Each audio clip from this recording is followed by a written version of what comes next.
মা, তোমার সঙ্গে আমার কিছু কথা ছিল, না করা যাবে না বলে দিলাম। এই সকালবেলা তুই আবার কি কথা বলবি বলতো?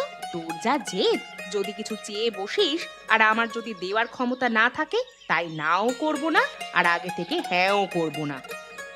শোনো বলছি, আমার 1,000-2 মতো টাকা দরকার ছিল। কি? এত টাকা নিয়ে তুই কি করবি? এত টাকা তো তুই কোনোদিনও খরচ করিস না, আজকে আবার হঠাৎ করে কি হলো? আগে থেকে বিশেষ কিছু বলা যাবে না। 2,000 টাকা নিয়ে কি করছি জানবার জন্য কিছুটা অপেক্ষা করতে হবে। এখন আমাকে 2,000 টাকা তাড়াতাড়ি দাও দেখি। তোকে আমার একটুও বিশ্বাস হয় না। তুই জেদ করে আগে অনেক টাকা নিয়েছিস, এসব টাকা চেয়েও বন্ধু বান্ধবদের সঙ্গে আনন্দ করে উড়িয়ে দিয়েছিস। বলি বাবা, 2,000 টাকা ঘরে আনতে কতটা পরিশ্রম করতে হয় তুই তো বুঝবি না।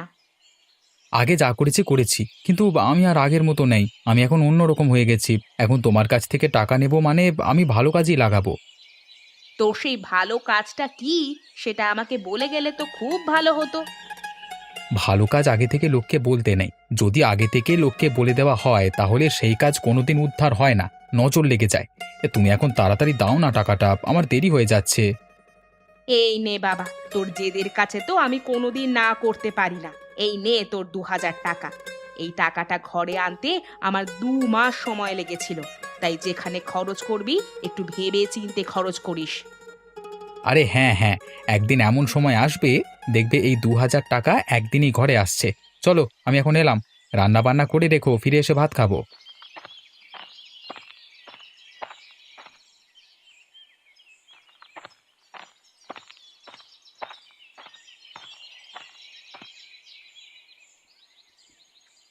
কি গো, তোমার এখনো হিসেব নিকেশ শেষ হয়নি? ও, তুমি এসেছো? না গো, এখনো হিসেব নিকেশ শেষ করতে পারলাম না। গত মাসে দোকানে যেসব মালপত্র তুলেছিলাম সেগুলোর হিসেব আমি কিছুতেই খুঁজে পাচ্ছি না। সবই যেন গরমিল হয়ে গেছে, বুঝলে? গত মাসের হিসেব নিকেশ করে এই মাসে কি লাভ? এ মাসে কি কি মালপত্র দোকানে আনতে হবে তার হিসেব তুমি করো। তুমি বুঝতে পারছো না গিন্নি, গত মাসের কিছু টাকা মহাজন এখনো পাবে। সেই টাকা তো ফেরত দিতে হবে। এখন ওনারা তো হিসেব করে রাখেন, কিন্তু আমার না তাড়াহুড়োর মাথায় করা হয়নি। এখন যদি বেশি টাকা নিয়ে নেন আমার কাছ থেকে, সেটাই হচ্ছে চিন্তা। তোমাদের মহাজন কেমন লোক? টাকা পয়সা নিয়ে কি বদমাইশি করেন? না না, এমনিতে ভালো লোক, কিন্তু সবার মধ্যেই তো একটা ব্যাপার থাকে জানো তো। ধরো আমি বললাম যে আমি হিসেব হারিয়ে ফেলেছি, অমনি তারা তাদের সুদের হার বাড়িয়ে 5-10 হাজার টাকা বেশি নিয়ে নিল। তখন তো আমারই ক্ষতি, তাই না? নাও নাও, সকালবেলা এত মাথায় চাপ নিও না। এখন দুটো খেয়ে নাও, আবার দোকানে গিয়ে খদ্দেররা দাঁড়িয়ে থাকবে। হ্যাঁ, সে না হয় যেতে হবে, কিন্তু হিসেবটা যে কি হবে? তুমি এক কাজ করবে, তুমি মহাজনের কাছে গিয়ে বলবে তাড়াহুড়োর মাথায় আমি হিসেবের কাগজটা আনতে ভুলে গেছি। তারপরে যে টাকাটা হয়েছে সেই টাকাটা ওদের কাছ থেকে একবার জিজ্ঞাসা করে নিয়ে দিয়ে দেবে। সেটা করলে হয়। এখন দেখা যাক, অসুবিধায় পড়লে তখন অন্য ব্যবস্থা নেওয়া যাবে। আগে থেকে চিন্তা করে তো লাভ নেই। ঠিক আছে, তুমি আমাকে খেতে দাও।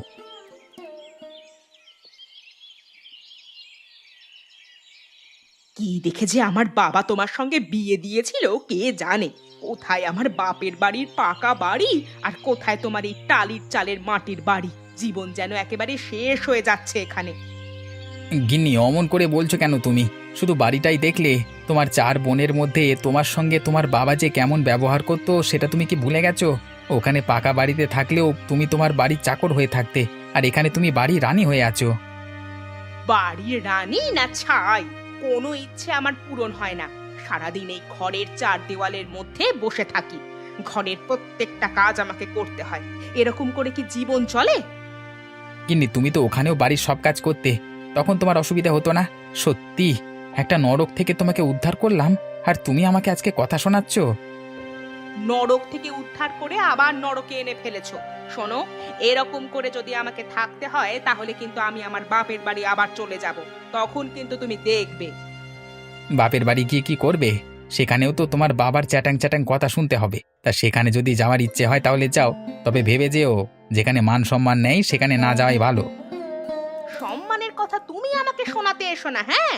এই গ্রামে তোমার খুব সম্মান না? তুমি তো কোনো কাজকর্ম করো না, বেকার হয়ে ঘুরে বেড়াও। সামর্থ্য আছে আমাকে ভালো মন্দ খাওয়ানোর, ভালো মন্দ দেওয়ার?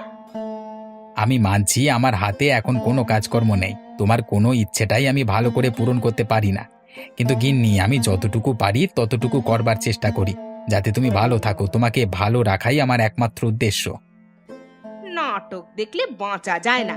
এখন যাও তো, চোখের সামনে থেকে দূর হয়ে যাও। সকালবেলা তোমার মুখ দেখতে আমার ইচ্ছে করে না। তুমি আমাকে এত বড় কথা বললে গিন্নি। বেশ, তবে আমি এখান থেকে চলে যাচ্ছি।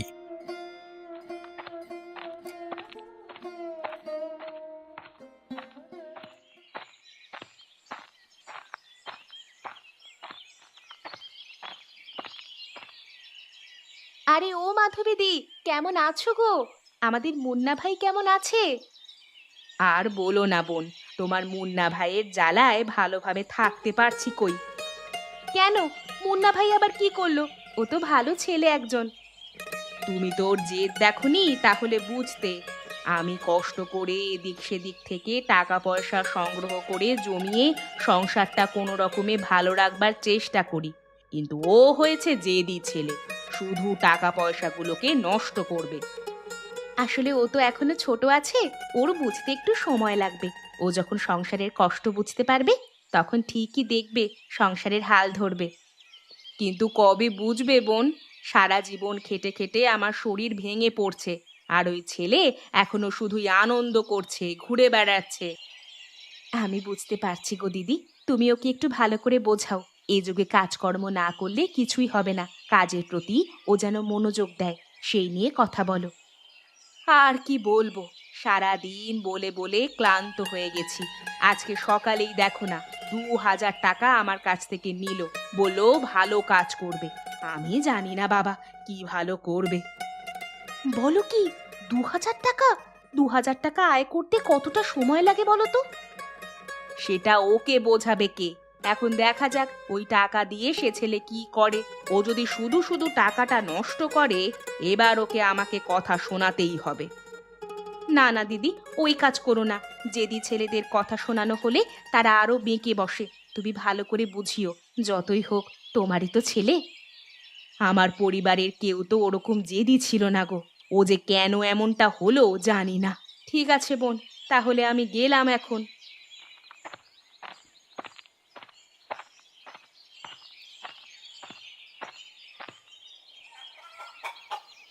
রতন কাকা, আমি এসেছি গো। বাবা, তোমার খামারে তো দেখছি অনেক মুরগি। সে কি রে, সকাল হতে না হতেই তুই চলে এসেছিস? আমি তো ভাবলাম তুই আসবি না। না কাকা, তোমাকে তো আমার পরিবারের অবস্থা বলেছি। আমি যদি এই সুযোগটা কাজে না লাগাই, তাহলে আমার পরিবারের আর্থিক অবস্থা কোনোদিনই ঠিকঠাক হবে না। যাক, তোর মতো ছেলে আর কটা হয় বল? কতজনই বা নিজের পরিবারের কথা ভাবে এই বয়সে। আমি তো জানি তুই ভালো ছেলে, আগেও কত কি কাজ করবার চেষ্টা করলি, কিন্তু বাকি লোকেরা তো কাজ দেওয়ার নাম করে তোর কাছ থেকে টাকা মেরে নিয়ে চলে গেল। তাতেও তুই হাল ছাড়িসনি দেখে আমার খুব ভালো লাগলো। না কাকা, খুব খারাপ লাগে জানো। আমি তো এখনো পর্যন্ত এক পয়সাও আয় করতে পারলাম না। সেসব টাকা আমার মায়ের, জানো। আমি এক প্রকার জোর করে টাকা পয়সা নিয়ে চলে আসি বলে মা কিছু বলতে পারে না। তা কাকা, তুমি আমাকে 2000 টাকা আনতে বলেছিলে, এই নাম এনেছি। যাক, তোর উপর তাহলে ভরসা করা যায়। আচ্ছা, আজকে তোকে আমি খুব ছানা মুরগি দেব।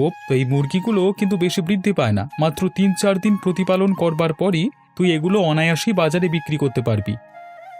তাহলে তো খুব ভালোই হয় কাকা। আমি খুব তাড়াতাড়ি ব্যবসাটা শুরু করে আমার মাকে একটু উপহার দিতে চাইছিলাম। হ্যাঁ, সে তো দিতেই হবে। তোর মতো একজন গুণী কর্মঠ ছেলে সারাদিন এই লোকের কথা শুনে বেড়াবে, সেটা তো হতে পারে না। তা তুই আজ থেকে বরং মুরগিগুলো প্রতিপালন করা শুরু করে দে। আচ্ছা কাকা, একটা কথা জিজ্ঞাসা করবার আছে। আমি এই মুরগিগুলোকে ক টাকা দামে বিক্রি করব? সেটা তোর উপর নির্ভর করছে। তুই চাইলে 10 টাকাতেও বিক্রি করতে পারিস, আবার চাইলে 100 টাকাতেও বিক্রি করতে পারিস। ঠিক আছে কাকা, আমি আমাদের গ্রামের পরিস্থিতি দেখে বুঝে জেনে সেই অনুযায়ী একটা দাম ঠিক করে ব্যবসাটা শুরু করে দেব। তুমি আমাকে মুরগিগুলো একটা ঝুড়িতে করে দিয়ে দাও। ঠিক আছে, দিয়ে দিচ্ছি।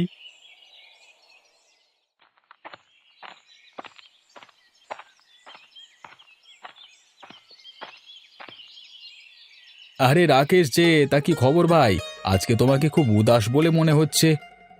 হ্যাঁ দাদা, মনটা একটু খারাপ সকাল থেকেই। সকাল সকাল গিন্নির কাছে যদি মুখ ঝামটা খেতে হয়, তাহলে কার আর ভালো থাকে মন বলো দেখি। কেন, আবার কি হলো? গিন্নি কি বলেছে? ওই আমি কোনো কাজকর্ম করি না, গরিব, এই কারণেই আর কি সারাদিন কথা শোনায়। ভাই, বড়লোক বাড়ির মেয়ে নিয়ে এলে এরকমই হয়। ওই জন্যই বলে কাঁধে কাঁধে সম্পর্ক স্থাপন করতে হয়। আমি বলি কি, তুমি বরং একটা কাজ বা ব্যবসা নিয়ে সারাদিনে ব্যস্ত থাকো, তাহলে এই ধরনের আচরণ তোমার প্রতি অনেকটা কমে আসবে তোমার গিন্নির। কাজ তো আমি করতে চাই দাদা, কিন্তু কাজ কোথায় পাবো বলো? সেই কারণেই তো সারাদিন এদিক ওদিক ঘুরে বেড়াই। হ্যাঁ, বাজারে কাজের খুব অভাব। এই গ্রামে তো আর কোনো কাজ নেই যে লোকে দেবে, তাই জন্যই তো আমি একটা মুদিখানার দোকান খুলে বসেছি। তুমি বরং পাশের গ্রামগুলোতে একটু খোঁজ খবর নিয়ে দেখো। পাশের গ্রাম বা দূরে কাজ করলে তো সে সকালে গিয়ে সন্ধেবেলায় ঘর ফিরতে হবে। তাতে কি হয়েছে? ঘরে বসে গিন্নির মুখ ঝামটা খাবার থেকে তো অনেকটাই ভালো। সারাদিন কাজ করবে, রাত্রিবেলায় ঘরে ফিরবে, আবার সকালবেলায় উঠে কাজে চলে যাবে, তাহলে দেখবে সবকিছু ঠিকঠাক হয়ে যাবে। ঠিক আছে দাদা, তুমি যখন বলছো আমি তাই করব, তোমার কথার ফেলবো না। এখন ভাগ্যে যা আছে তাই হবে, দেখা যাক। তা তুমি এখন যাচ্ছ কোথায়? কোথায় আর যাবো, তোমার সঙ্গে একটু দেখা করতে এলাম। ঠিক আছে দাদা, তুমি তাহলে দোকান দাও, আমি পরে আসবো, কেমন?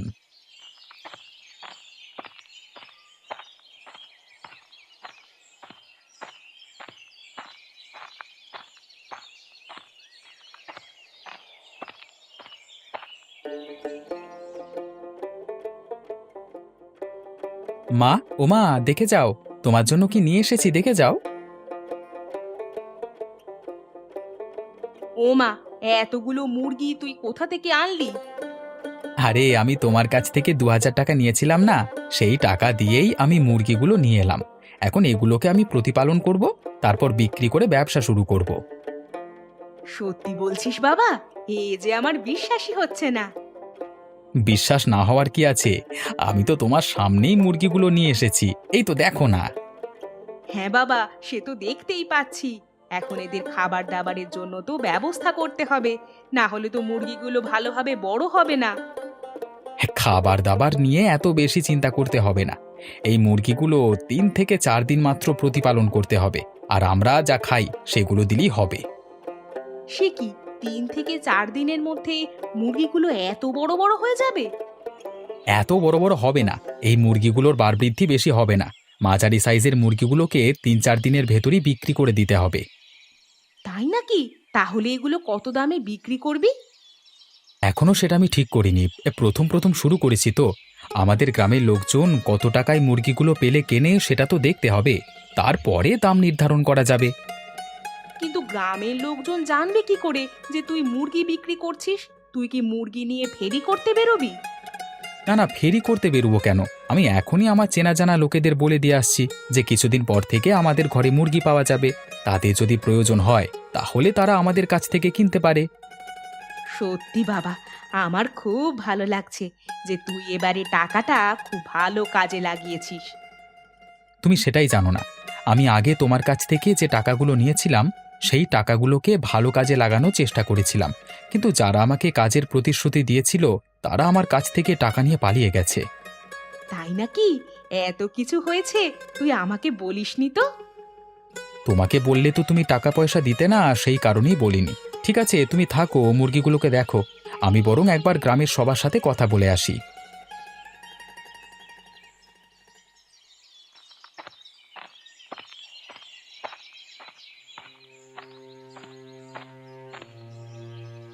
এ কি হলো তোমার? এত রক্ত, তুমি পড়ে গেলে কি করে? এই যে তোমার মাথা ফেটে গেছে। আরে আরে আরে, এ তো মনে হচ্ছে অজ্ঞান হয়ে গেছে, আমাকে এক্ষুনি ডাক্তার ডাকতে হবে।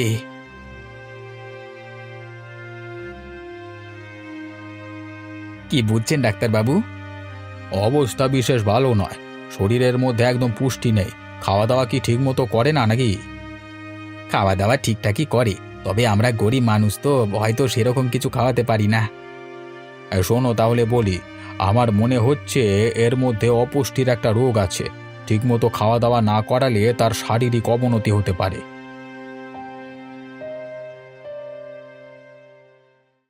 আমার মাথাটা এরকম লাগছে কেন? কি হয়েছে আমার?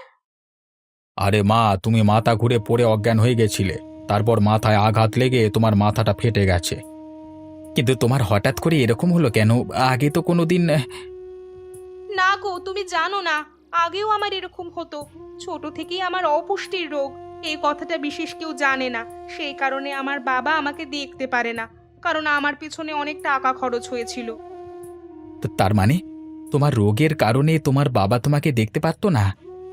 হ্যাঁ, আর সেই কারণেই তোমার সঙ্গে আমার বিয়ে দিয়েছিল, আর তারপর থেকে আমাদের সাথে আর কোনো সম্পর্ক রাখে না। আসলে আমরা যে গরিব, এটা একটা অজুহাত। আসল কারণ হচ্ছে, যদি আমার রোগের আবার বাড়াবাড়ি হয় এবং তুমি আমার বাবার কাছ থেকে টাকা চাও। উনি ভাবলেন কি করে যে আমার স্ত্রীর রোগ সারাতে আমি ওনার কাছ থেকে টাকা চাইবো? তোমাকে আমি অনেক কথা শুনিয়েছি। আসলে আমি চাইছিলাম যে তুমি অন্তত অর্থনৈতিক দিক থেকে সচ্ছল হও, কারণ আমার রোগ আরও একবার দেখা দিলে তখন তোমার ওপর খুবই চাপ পড়তো। হ্যাঁ মা, কথাটা তুমি ঠিকই বলেছ। তোমাকে তো প্রত্যেক দিন ভালো মন্দ না খাওয়ালে তোমার শরীর অবনতির দিকে যাবে। যখন আমি ছোট ছিলাম তখন একবার এক ডাক্তারবাবু আমাকে বলেছিলেন যে প্রত্যেক দিন মুরগির মাংস খাওয়াতে। হ্যাঁ মা, প্রত্যেক দিন মুরগির মাংস, তার সাথে ভালো ফলমূল শাকসবজি। এখন রাকেশ, তোমাকে কষ্ট করে হলেও এসব কিছু জোগাড় করতে হবে, না হলে তোমার স্ত্রীর শরীর কিন্তু হ্যাঁ ডাক্তারবাবু, আমি আজকের পর থেকে আমার স্ত্রীর প্রতি অনেক খেয়াল রাখবো। আমি ওকে সুস্থ করে তুলবই তুলবো। আমাকে ক্ষমা করে দিও, তোমার ওপর এইভাবে আমি বোঝা হয়ে থাকতে চাইনি। তুমি এরকম কথা বলো না, তোমাকে ভালো করবার দায়িত্ব আমার।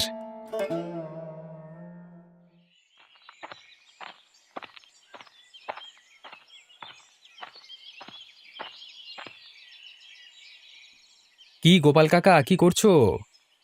আরে কি করব ভাই, এই যে মুদিখানা নিয়ে বসে আছি। তা তোর কি খবর বল? ভালো খবর, বুঝলে আমি একটা ব্যবসা খুলেছি, নতুন মুরগির ব্যবসা। তোমাদের যদি মুরগির প্রয়োজন হয় তাহলে আমাকে বলো, কেমন? তাই নাকি? আরে এ তো দারুণ কথা। আমাদের গ্রামে অবশেষে একটা মুরগির দোকান হতে চলেছে। হ্যাঁ, আমি ঘরেই এখন প্রতিপালন করছি, ধীরে ধীরে ব্যবসাটা বড় করব। আর মুরগির সাইজও বড় হবে। হ্যাঁ, মুরগির সাইজ বড় হবে মানে? এবারে যে মুরগিগুলো এনেছি সেগুলো মাঝারি সাইজের। এক একটা মুরগির দাম পড়বে প্রায় 20 টাকা করে। 20 টাকা একটা মুরগির দাম? এ যে তাজ্জব ব্যাপার, কারণ বাজারে এক একটা মুরগির দাম প্রায় 170 টাকা কিলো। হ্যাঁ কাকা, সে জানি, সেই কারণেই এই মাঝারি মুরগি। মধ্যবিত্ত এবং গরিব মানুষেরা সকলেই মুরগি কিনে ঘরে খেতে পারে। বাহ, তোর উদ্যোগ দেখে আমি সত্যি খুব অবাক হচ্ছি। না না, চালিয়ে যা। আমি তোর কাছ থেকে মুরগি কিনবো, তোর চিন্তা নেই কোনো। তা কবে থেকে বিক্রি শুরু করছিস? কালকে থেকে কিছু কিছু সাপ্লাই শুরু করব। তোমার লাগলে আমাকে খবর দিও। হ্যাঁ, আমি যেয়ে তোমার ঘরে দিয়ে আসবো। ঠিক আছে মুন্না, তুই চালিয়ে যা। মুরগির ব্যবসাটা তোকে উন্নত করতেই হবে।